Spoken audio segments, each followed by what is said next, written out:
Good morning. You are listening to Florida Commercial Real Estate Radio. I am your host, Doug Dennison, and we are broadcasting from beautiful St. Augustine, Florida, the nation's oldest city at WFOY 1240 AM studios. I will have a co-host today, Jerry Anderson, CCIM from Sperry Van Ness, Commercial Real Estate Advisors.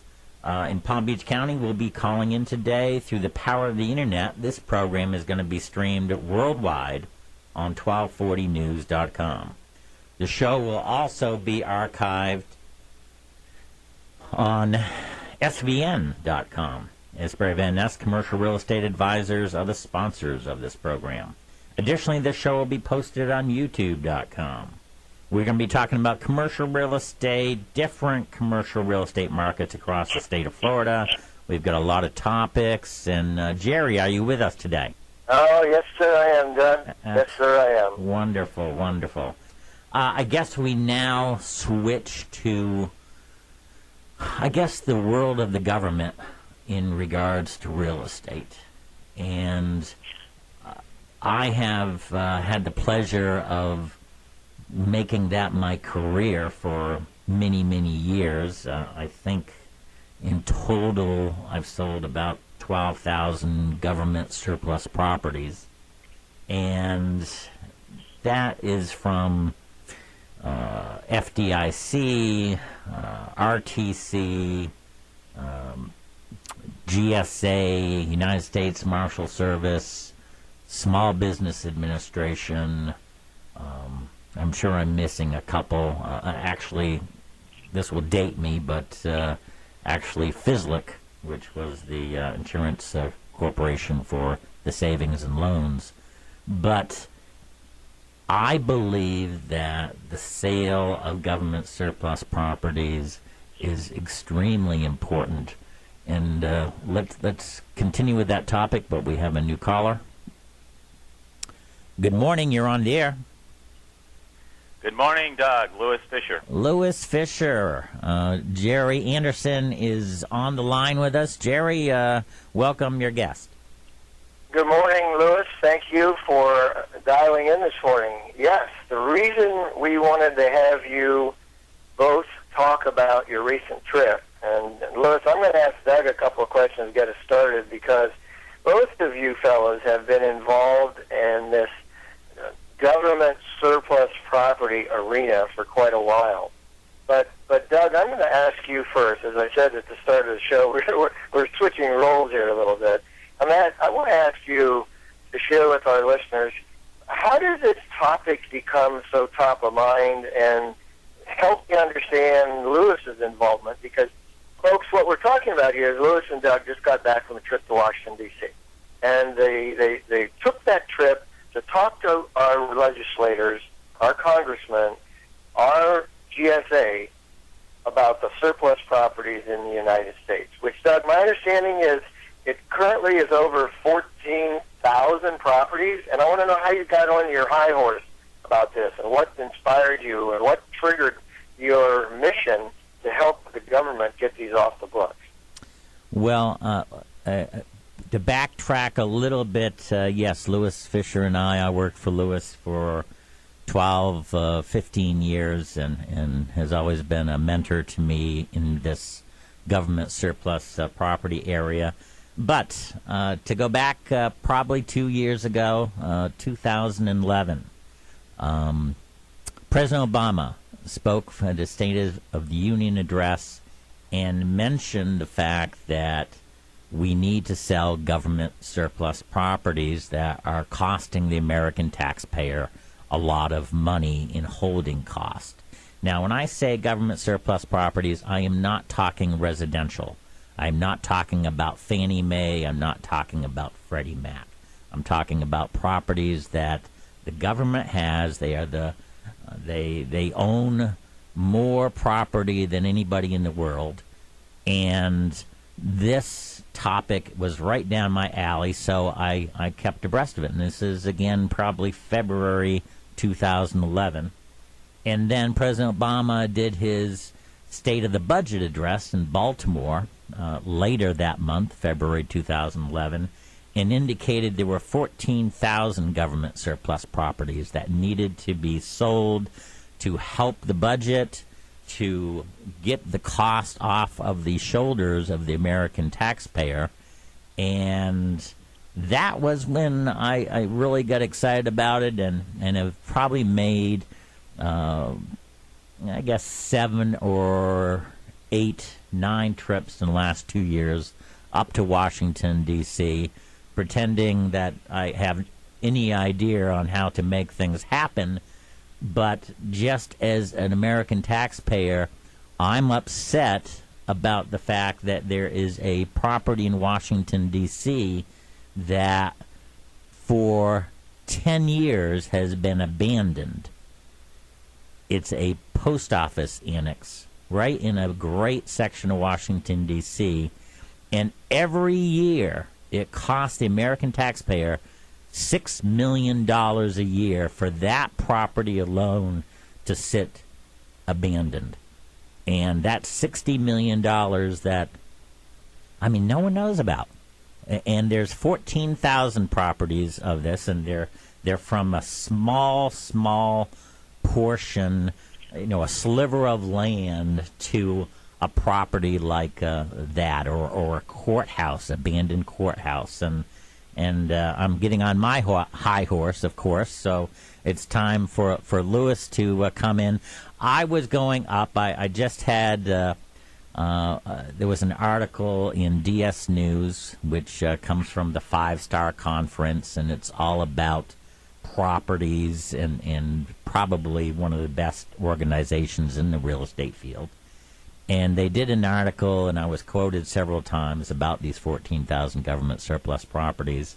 And they just had a conference up there, and I was lucky enough to get the 5-Star people with Congressman Billy Long, who is a former auctioneer who has a passion about these 14,000 government surplus properties. And so I was going up there to introduce him to the 5-Star people before he spoke to a speech at a conference about the 14,000 government surplus properties. So I called Lewis and I said, Lewis, you want to come up with me? Because I think this is important stuff.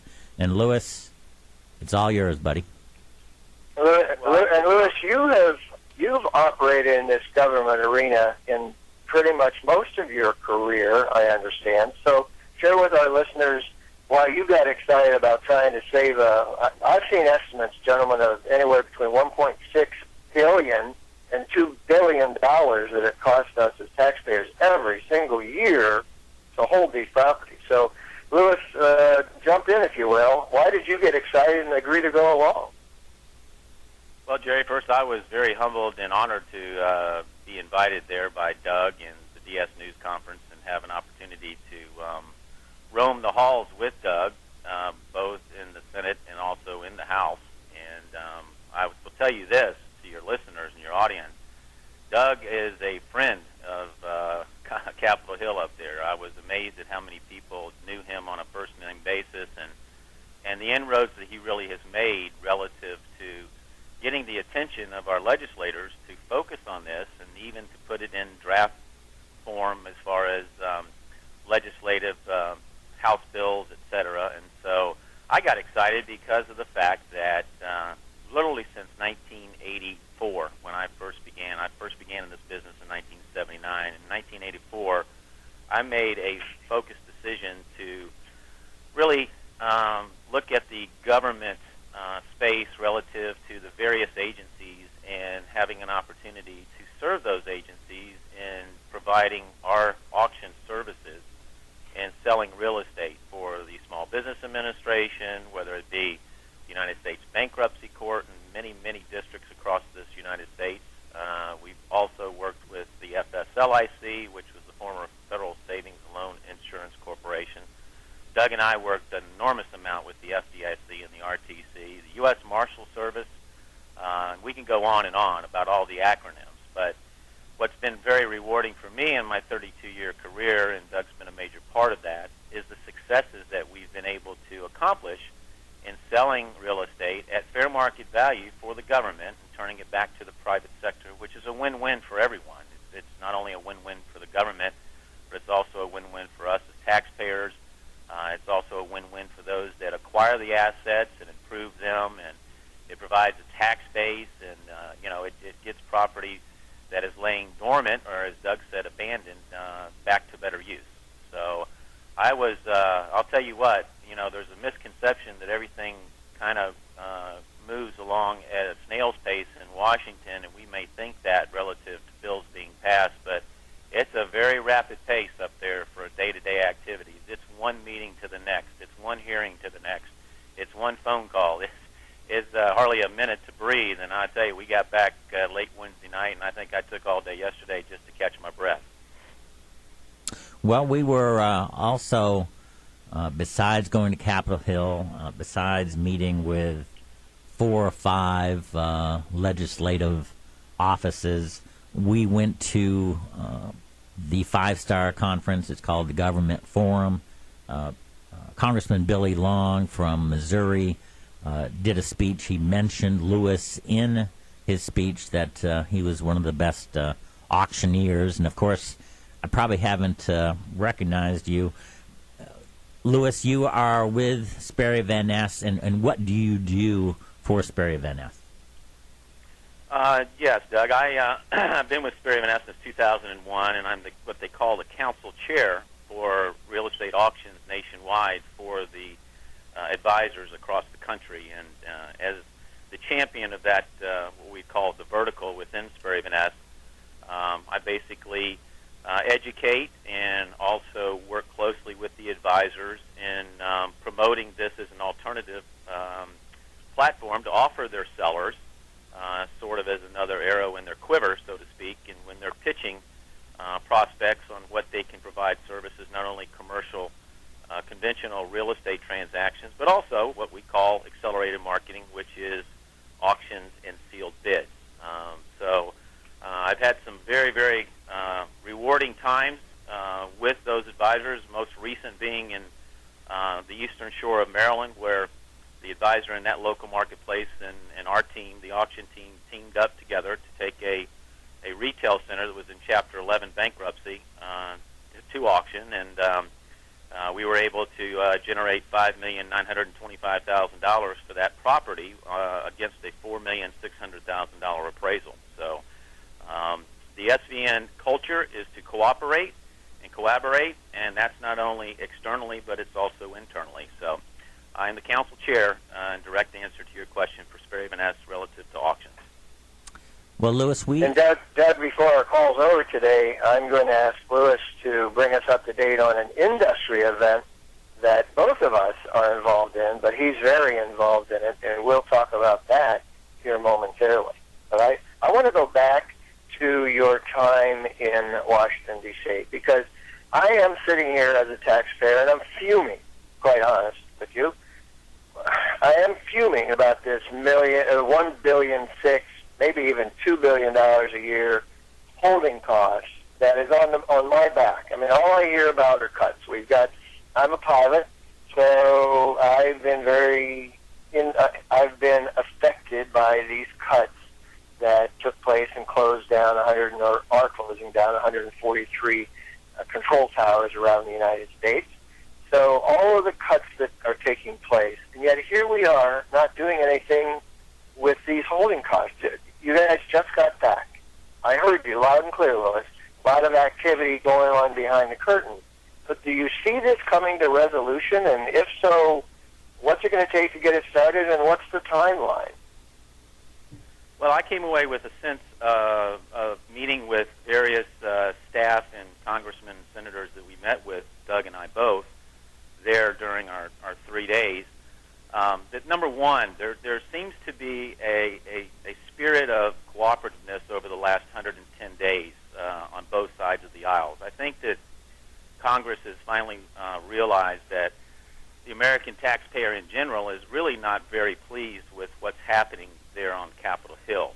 And there seems, as we all know, to be just a standstill. But over really the last 110 days, and we heard this from multiple parties, there seems to be a spirit to move forward and a cooperativeness, at least in discussion phase. Let's put it that way. We won't know until it actually hits the bills that are being formulated. We spoke with 5 different offices up there, and 3 of which are actively putting together in bills to be put on the floor for voting various language relative to disposition of these properties. And one bill we hope will actually, it's already been moved through committee, and so it will be hopefully introduced in August in the House.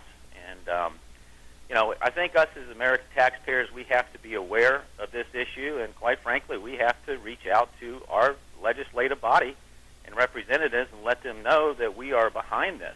And there's just a real benefit that I think comes as a result of this. I think real estate brokers can become involved in selling these properties. Real estate auctioneers that specialize in commercial real estate can have an opportunity. Title companies can be involved. Environmental companies can be involved. Surveyors can be involved to the benefit of selling these properties back into the private sector's hands to be improved and, here again, create a tax base which will generate additional revenues once the asset is sold. Well, that's the other thing. Municipalities, Doug, and you help me out on this, make sure I'm on the right track. The government's not paying real estate taxes to the local municipality on these properties. Right. Is that correct? That's correct. Let me talk about the fact that what a abandoned property does, and you guys chime in whenever, and then we'll get back to the players that are involved, the congressmen that are making a difference in this, and hopefully will become the superstars that carry the ball over the line. But when an abandoned property sits, it devalues in worth and value. It devalues the area's business. It devalues the area's values. It increases crime. It increases vagrancy.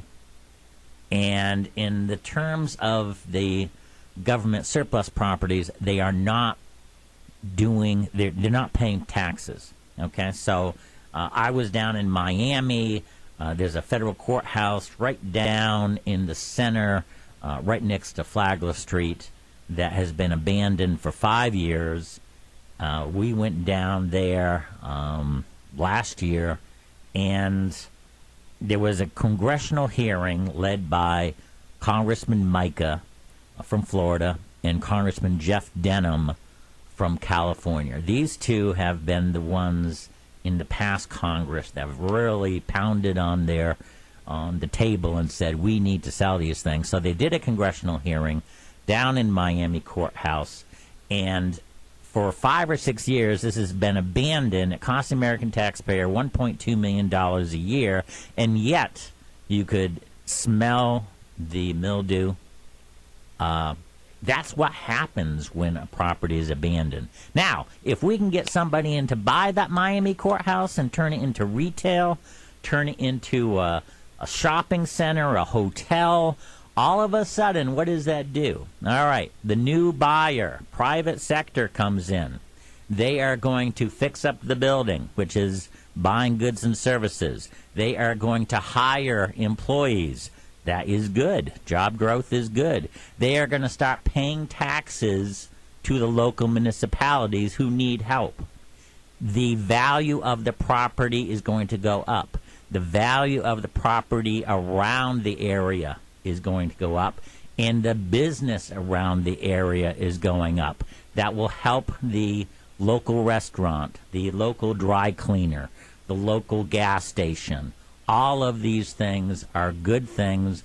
This is a no-brainer that every American taxpayer should be calling their elected official and say, we need to get this done. These properties need to be sold. We can't pay for holding costs like this. And guess what? Doesn't the budget need some help? So why not sell these properties? So, Lewis, take it over from there. Well, I think if you look at a prime example, back in 2006, the city of Miami, the Sports and Exhibition Authority, which is a sub-arm agency within the city of Miami, as we all know, the Miami Arena was for the first home of the professional NBA team, the Miami Heat, as well as the hockey team. And so when both of those franchises built their own stadiums and moved, that city of Miami Beach was standing there saying, what do we do with an empty arena? And that cost the city of Miami taxpayers about $1 million a year. And so there was an RFP that was solicited, and my firm was selected and engaged to sell the Miami Arena.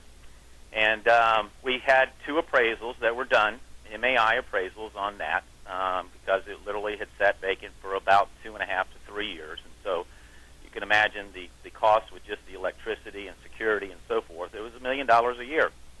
The 2 appraisals came in at an average of $22,650,000, and we took it to auction, and we ended up selling it at auction right on the floor of the basketball court there with a lot of press for $28,133,000. So we alleviated the $1 million that the taxpayer in the city of Miami was having to fund, and we ended up selling it back to the private sector, and at a price well over $6 million of what professional appraisers said that it was worth. So it was a win-win situation, and I think that is what we're talking about, is that we at least have experience in this.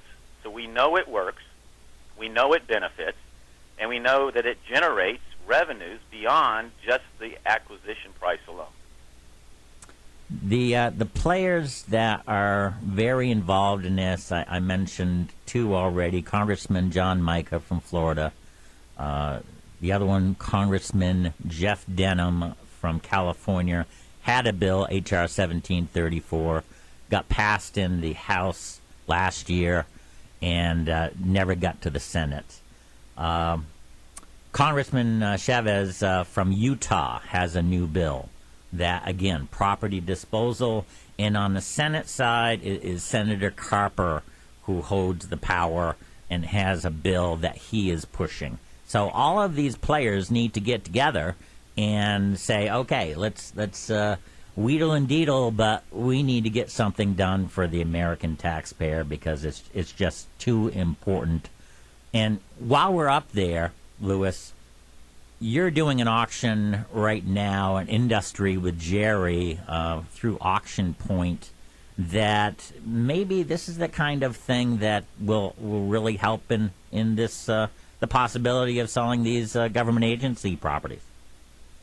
Yes, Doug. When we met with the head person of real estate within the General Services Administration there in Washington, and GSA, as many of your audience probably do know, but maybe some do not know, the GSA is actually the liquidating arm for the federal government relative to any what you would call underutilized or surplus property. Now, that can be a lathe of equipment all the way to real estate.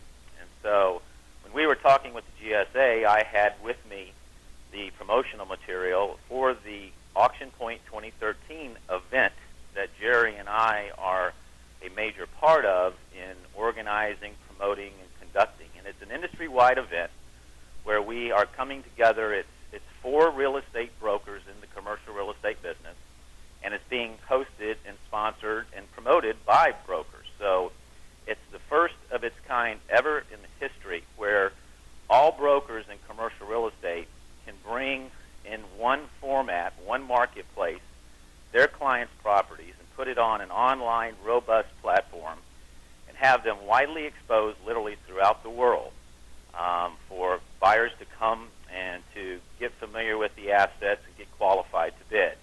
And we have on that platform, auctionpoint.com, well over $400 million of real estate from every asset class, whether it be retail, office, industrial, multifamily, golf courses, and we also have assets in select global markets such as London, Dominican Republic, Costa Rica, and other areas across the world. So we have, I think, over 100 different real estate brokers from all brands, whether it be Cushman & Wakefield, Grubb & Ellis, Marcus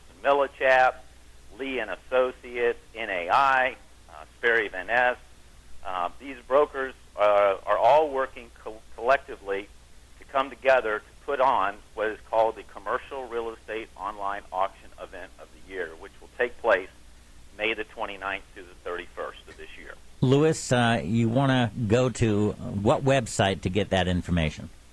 That is simply www.auctionpoint, that's with no E at the end, P-O-I-N-T, auctionpoint.com. And you're of a mind that this type of a event could help out the government in their need for selling government surplus properties. I think it's a great idea. How do people get a hold of you, Louis? Probably the best way is by email. My email address is Fisher, F-I-S-H-E-R, the letter L, at S as in Sperry, V as in Van, and N as in Ness.com. Fisher L at SVN.com. Great interview. Jerry, give us your information one more time, and you've been a great co-host once again. Well, appreciate the input and appreciate both of you as taxpayers going up there and to Washington making something happen. Jerry.Anderson at SVN.com. Well, thank you, gentlemen. I appreciate you being on the show. Again, this is the Florida Commercial Real Estate Radio Show. It is sponsored by Sperry Van Ness, Florida, and we've had today two great guests. We've had Jerry Anderson as the co-host.